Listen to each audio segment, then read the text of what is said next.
হিন্দুস্তান বলতে শুধু ভারত উপমহাদেশকে এখন বোঝায় না।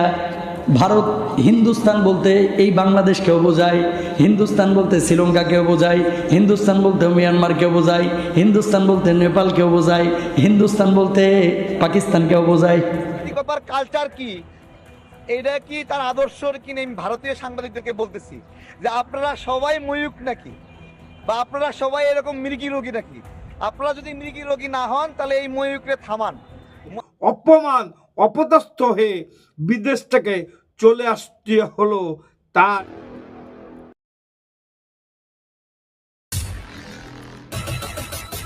নমস্কার, আমি কৃষ্ণপদ অধিকারী।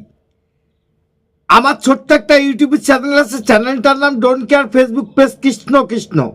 যদি ভিডিওটা ভালো লাগে তাহলে লাইভ শেয়ার কমেন্ট করবেন, এবং আগামী দিনে আপনাদের কাছে একটু অনুরোধ করে যাব, আমাকে একটু আশীর্বাদ করে যাবেন। কারণ আপনাদের হৃদয়ে, আপনাদের কাছে কোনোভাবে কোনো অবস্থায় যদি একটুখানি জায়গা পায়, সেটা হয়তো বা আমার এই মানব জীবন ধন্য হবে। তার জন্য বাংলাদেশে যে সনাতন ভাইরা যে অত্যাচার অনাচার হচ্ছে, সেটা ইউনূস সরকার একটা ব্যর্থ সরকার না এ একটা রাজাকার জানি না, সেখানে পাকিস্তানের মদতে বাংলাদেশে যৌথভাবে যেভাবে আমাদের সনাতন ভাইদের প্রতি যে অত্যাচার অনাচার করছে, মায়েদের প্রতি, বোনেদের প্রতি, সেটা হয়তো সেই অত্যাচার অনাচারের অবসার হতে চলেছে। আপনারা যে বাংলাদেশের যে গণ্ড মূর্খরা পাকিস্তানকে নিয়ে এত বড়াই করছেন, আপনি জানেন না যে আপনার যে পাকিস্তানি ভাইয়েরা যে অবস্থার মধ্যে আছে এবং পাকিস্তানের জনগণ যে অবস্থার মধ্যে আছে, এটাও জানেন না। জানবেন এবং ভিডিওটা দেখবেন, তাহলে বুঝতে পারবেন কাকে নিয়ে বড়াই করছেন। এবং বিদেশ থেকে পাকিস্তানের যেভাবে ঘেঁটি ধাক্কা দিয়ে বিদেশ থেকে সব দেশ, একটা দুটো দেশ না, 9টা মুসলিম কান্ট্রি দেশ থেকে যেভাবে আপনাদের বিতাড়িত করেছে, এবং বাংলাদেশের এই ভিডিওটা দেখার জন্য অনুরোধ করব, সকল মানুষের কাছে পৌঁছে দেবেন। তার জন্য আমার এই ভিডিওটা, কারণ এই পাকিস্তান যে পৃথিবী সবার কাছে একটা ঘৃণার স্থান, এটা এই ভিডিওর মধ্যেই আপনি প্রমাণ পেয়ে যাবেন।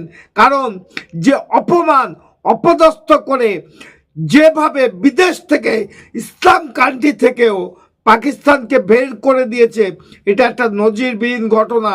চলেন, এটা আমার মুখের কথা বলছি না, আপনাদের ভিডিওটা দেখাবো। দেখানোর পরে আপনারা বাংলাদেশের মূর্খরা যে পাকিস্তানকে নিয়ে গর্ব করছেন, সেটা হয়তো অবশ্যই হবে আমার এই ভিডিও দেখার পরে। আপনারা নিজের থেকে জানবেন যে জিহাদি যে সমস্ত কর্মকাণ্ড আপনারা করছেন, সেটাও আপনাদের পক্ষে কোনো একটা সুনির্দিষ্ট জায়গা, ভালো জায়গা যাচ্ছে না। সেই প্রমাণ আমার এই ভিডিওর মধ্যে দিয়ে দেব। চলেন দেখা যাক পাকিস্তান কিভাবে বিদেশ থেকে ঘেঁটি ধাক্কা খেয়ে এবং বিতাড়িত হয়ে, অপমান অপদস্থ হয়ে বিদেশ থেকে চলে আসতে হলো, তার একটা প্রমাণ এই ভিডিওর মধ্যে। চলুন কথা না বাড়িয়ে দেখা যাক ভিডিওটা। पाकिस्तान को एक बार फिर दुनिया ने बेइज्जत किया है। एक दो नहीं, कुल 7 देशों ने पाकिस्तान की इज्जत को तार तार कर दिया। हालांकि आप कहेंगे कि इस्लामाबाद ने वैसे भी आज तक अपनी इज्जत बढ़ाने वाला कौन सा काम किया है, पर इस बार तो नया रिकॉर्ड बन गया। सऊदी अरब, यूएई के साथ पाकिस्तान के जिगरी दोस्त चीन ने भी पाकिस्तान के लोगों को अपने देश से बाहर निकाल कर दिया है। हर लेवल पे पाकिस्तान की इंसल्ट हो रही है। पाकिस्तान का पहला नंबर है पूरी दुनिया में ये मांगने में।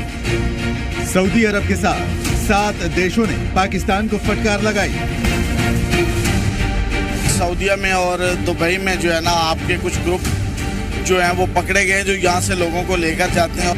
24 घंटे में 7 देशों ने 250 से ज्यादा पाकिस्तानियों को इस्लामाबाद वापस भेज दिया। हमारी जो अवाम है वो बाहर जाके भी यही काम करेगी। पाकिस्तानी जिस देश के नाम पर सबसे ज्यादा कस्में खाते हैं, उसी देश ने पाकिस्तानियों को गेट आउट कह दिया है।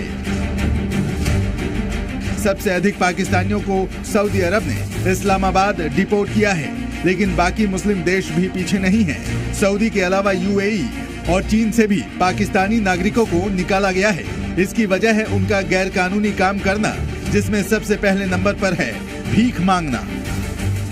सऊदी अरेबिया और इराक के एम्बेसडर्स ने पाकिस्तान की अथॉरिटीज से ये कंप्लेन की है कि पाकिस्तान से भिखारियों के जहाज भर भर के उनके मुल्कों में जा रहे हैं और वहां पर जाकर उनकी गिरफ्तारियां होती हैं। सबसे ज़्यादा जो भिखारी गिरफ्तार होते हैं, सबसे ज़्यादा जो लोग गिरफ्तार होते हैं, उसमें पाकिस्तान के भिखारी हैं और उनकी जेलों में सहूलियात कम पड़ गई हैं। जब ये खबर मुझे पढ़ने को मिली तो मुझे तो यकीन ही नहीं आया। यकीन करें, मुझे यकीन नहीं आया। This is unbelievable. मैंने कहा ये हाल भी होना था, ये वक्त भी हम पर आना था कि हमें ये खबर अब पूरी दुनिया में इंटरनेशनल मीडिया और नेशनल मीडिया पर ये पब्लिश हो रही है खबर। पूरी दुनिया के सामने पाकिस्तान शर्मिंदा हो रहा है। ये भी हो सकता है कि 24 घंटे में 250 लोगों को देश निकाला मिलने का नया रिकॉर्ड अब पाकिस्तान के नाम हो सकता है। दुबई में जो सबसे ज्यादा तादाद है किसी फॉरेनर्स की, वो भारतीयों की है और पाकिस्तानी जो है वो दूसरे नंबर पर आते हैं। भारतीय सबसे ज्यादा है दुबई में, पाकिस्तानी दूसरे नंबर पर आते हैं, लेकिन मांगने में पाकिस्तानी पहले नंबर पे आते हैं। हम पाकिस्तान में हो तो दुनिया भर से मांग रहे होते हैं और दुनिया भर में जब चले जाए तो वहां से मांग रहे होते हैं। सऊदी अरब ने पाकिस्तान के भिखारियों के साथ उन लोगों को भी वापस किया है जो बिना परमिट के हज करते हुए पकड़े गए थे। इन्हें सजा पूरी होने के बाद वापस भेजा गया है। वो जाते सऊदी अरेबिया उम्रा के वीज़ा पे हैं।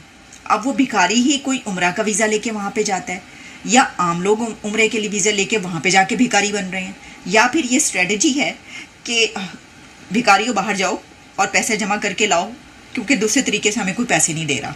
ये हम इसको क्या समझे? आप मुझे बता दें, बस मुझे समझ नहीं आ रही। तुसी सानू दस सकते हो।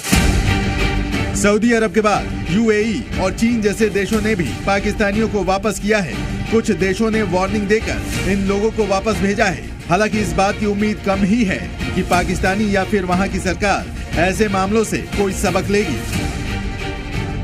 पाकिस्तान के भिखारियों ने जो बैरियर्स ब्रेक किए हैं, दुनिया की तारीख में शायद ही किसी कंट्री के भिखारियों ने ये बैरियर्स ब्रेक किए हों। पाकिस्तान की एक एयरलाइन के अंदर तो जहाज चल रहा था, तो बंदा खड़ा होकर मांगने लग गया। এই বাংলাদেশের গান্ডু মূর্খদের বলছি যে একটা ভিখারির কাছে আপনারা যে ভিক্ষা করতে যাচ্ছেন সেটা কতটা যুক্তিজনক জানি না, কিন্তু পাকিস্তান যে ভিখারি আমার এই ভিডিওয় প্রমাণ হয়ে গেল। কারণ ভিক্ষা চাওয়ার জন্যে বিদেশ থেকে জেলবন্দি হওয়ার পরেও, জেল খাটার পরেও পাকিস্তানে আবার ঘেটি ধাক্কা দিয়ে পাঠিয়ে দিল। আর বাংলাদেশের গান্ডুরা ওই ভিখারির কাছে ভিক্ষা চাচ্ছে এবং ভিখারির সঙ্গে যে সম্পর্ক গড়ে তুলছে, এটার নিন্দা জানানোর কোনো ভাষা নেই। শুনে রাখুন, বাংলাদেশের জিয়াদিদের বলছি এবং পাকিস্তানকে জিয়াদিদের বলছি যে আপনারা যতই লম্পজম্প মারেন না কেন, আমরাও ছেড়ে কথা বলবো না। আমরা সনাতনীরা যেখানে যে অবস্থার মধ্যে আছি আগামী দিনেও থাকবো এবং আগামী দিনে এই সনাতনের গর্জন আপনাদের শুনতে হবে। শুনে রাখুন, আমার চ্যানেল নাম don't care, Facebook page Krishna Krishna. অপদার্থদের একটুখানি শিক্ষা দিয়ে গেলাম, জানি না এটা বাস্তবে আপনারা কতটুকু গ্রহণ করবেন সেটা আপনাদের পরে নির্ভর করে দিয়ে গেলাম। আমার চ্যানেল নাম don't care, Facebook page Krishna Krishna. যদি ভিডিওটা ভালো লাগে লাইক শেয়ার কমেন্ট করবেন এবং এই ভিখারিদের সঠিক জবাব দিয়ে দিলাম। ম্যাডাম